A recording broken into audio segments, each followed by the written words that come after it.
Authority has also instructed the President of the Commission to invite Burkina Faso, Niger, Mali, and Guinea to attend technical and consultative meetings of ECOWAS, as well as all security-related meetings. So guys, welcome to the channel, but let's forego the formalities. I want to get into this real quick and fast because it's so amusing to me. ECOWAS claim that they are lifting the sanctions on Niger, Burkina Faso, Mali, and Guinea. Not only that, they are also inviting them to come to the next meeting for the ECOWAS and also for the African Union. But don't take my word for it. I like to make you listen and hear things for yourself before I give my comments. So listen to this quick and fast, and then we'll get back. Boom. On sanctions, the authority has resolved as follows. The authority has resolved to lift with immediate effect the following measures imposed on the Republic of Niger. A, closure of land and air borders between ECOWAS countries and Niger to be lifted.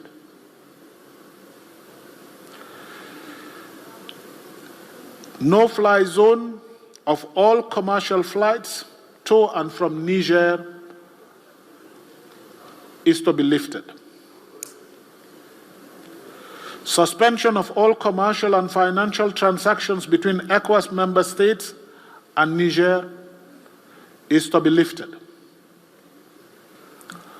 Freezing of all service transactions, including utility services, is to be lifted.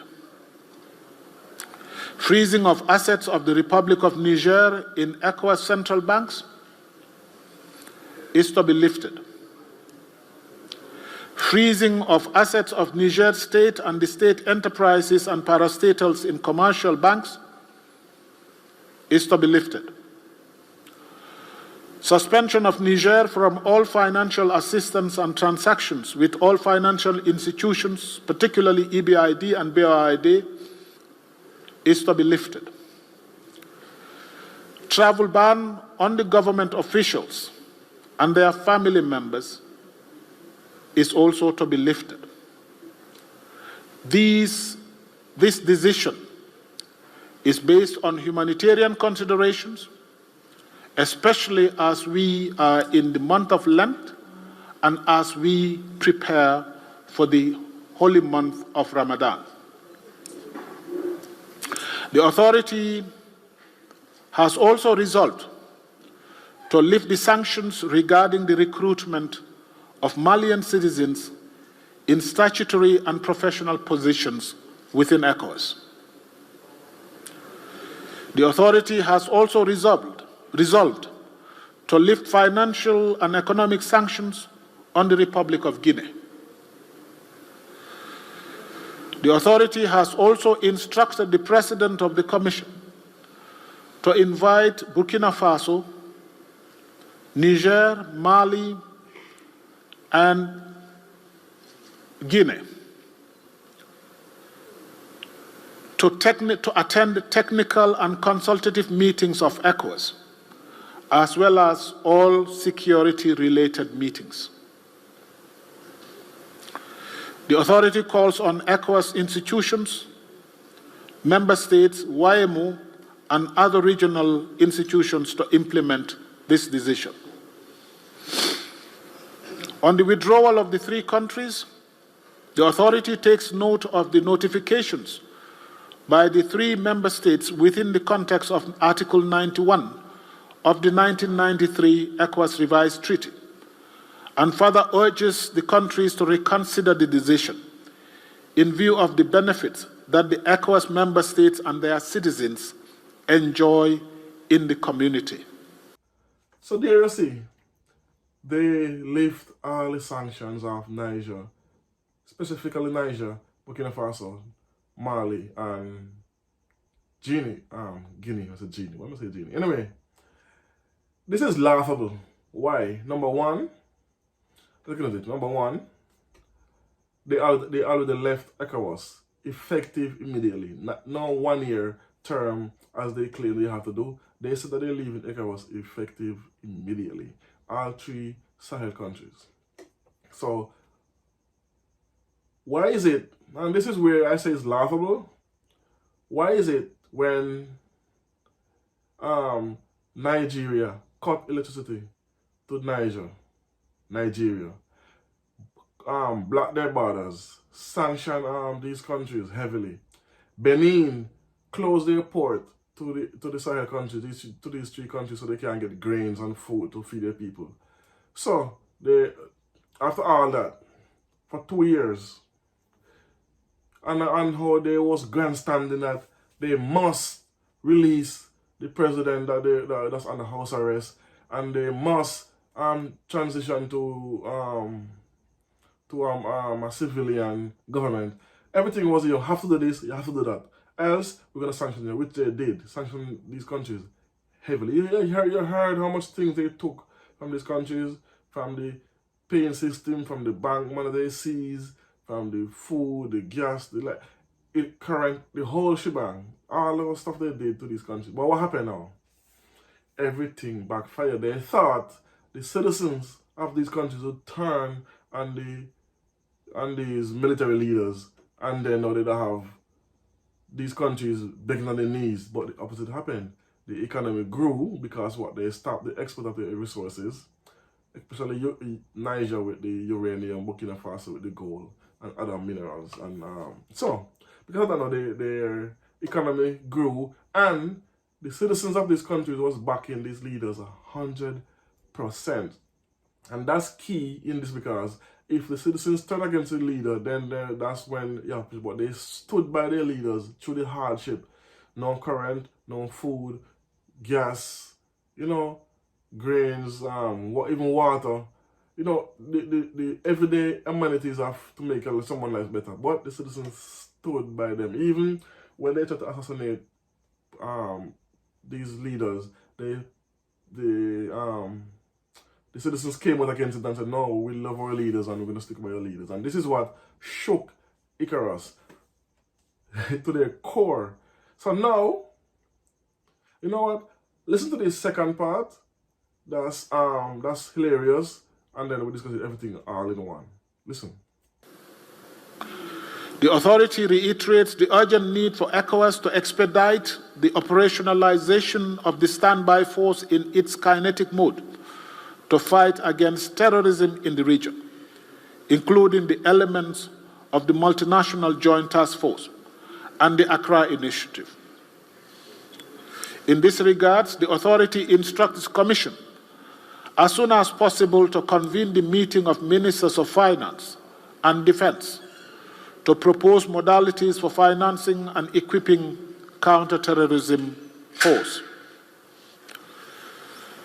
The authority further instructs the Commission to develop an effective communication strategy in engaging Member States and the community citizens in view of the ongoing disinformation and misinformation that put ECOWAS in a bad light. So there, let's put it aside and continue first. Now, because they realized the economy grew so much and these countries can actually be self-sufficient and can manage now, and Morocco opened up these ports to them, and they're getting now through, and Russia is helping them, China, and they kick out the French totally, embassy closed, army leave, so now they are growing. Now they're gonna come and say, especially Benin, the Benin president was saying that he want to leave. He was forced to sanction these countries. I don't care if he was forced.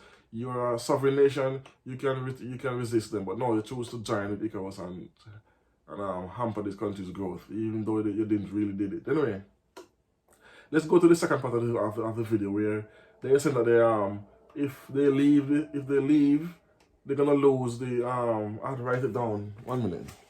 Right, I don't want to flag it. I don't want to misspoke. The standby force and the multinational force, which is to help with terrorism. But here's the thing: from 2010 to 2020, before the junta leaders took over the government, The French was there, the Americans was there, the Germans was there, and they was responsible for, and ECOWAS was responsible for the terrorist attacks and the kidnappings and all that.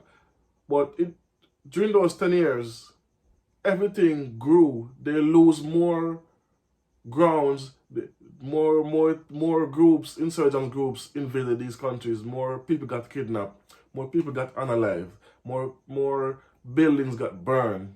While the French was there with their satellites, their planes, their warplanes, their war helicopters, their gadgets, thousands of troops, they could not stop these terrorist attacks. After the junta leaders took over these Sahel countries, kick out the puppet presidents, took over the terrorists, these insurgents, let's use the word insurgents because I don't want to ban my video for the word terrorists. These insurgents start to have less grounds. They was pushed back by these junta leaders.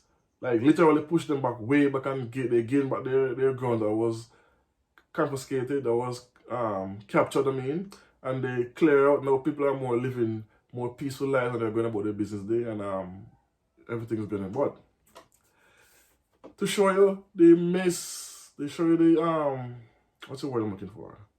To show you the disingenuousness of the ECOWAS leaders. These forces are always there, but they are still having more and more attacks. From 100 and something attacks in 2010 to over almost 7,000 attacks in 2020. That's how much it grew. Now, since they take over, all that stopped because what? Abraham Traore came on national TV and said this. It was in junction with Mali and Niger, but he gave out the press briefing. And he said that they started to buy weapons from the Russians, from Iran, from the Egyptians, and from Turkey. Joined some Turkey armored vehicles from Egypt. Iran, they had tankers as well, and ammunitions, and Russia gave them a lot of they get the helicopters and fighter jets and stuff like that from Russia. And before this, there was forbidden, listen to me carefully, these countries was forbidden to buy arms from any other country but the French, and the French was only selling them non-lethal weapons. So that's why they was losing against the insurgents. But now, because they have proper weapons and proper ammunition and more advanced weaponry, they're winning the fight against insurgents. Even citizens are actually signing up in the army by thousands to help these three nations to become independent of insurgents. So everything ECOWAS is doing now doesn't make no sense because they don't need those so-called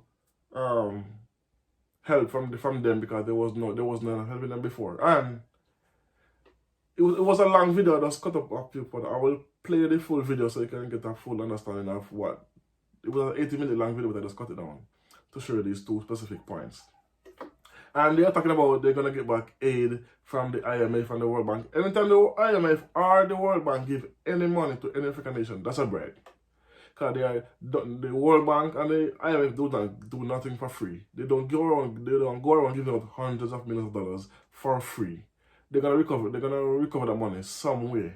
So this idea that they're gonna lose out on the money from IMF and the World Bank, they don't need it because they already show they don't need it because the economies grew without the aid money or help, and even with they seizing their funds in these banks.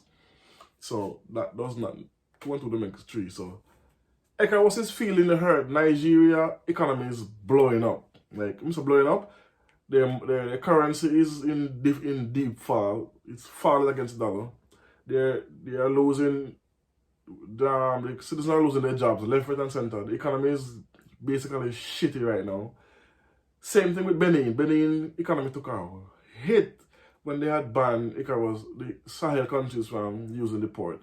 They take a major blow, and all these other Africa ECOWAS countries are getting also a blow because they won't get access to the funds they would normally get because these 3 countries left ECOWAS, which I'm not sorry for them. Because these leaders are making it, including the Guinea leaders, these leaders are making these other leaders look horrible. They are making people realizing that you don't need IMF money or the World Bank money or any aid from the Americans or the French or nothing. You don't need nothing from them. This is just proof.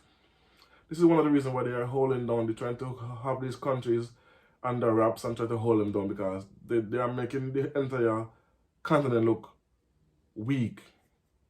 Especially the older leaders, because they are there for donkey years, and yet these leaders just came about and making major differences in their countries and for their citizens' lives to be better.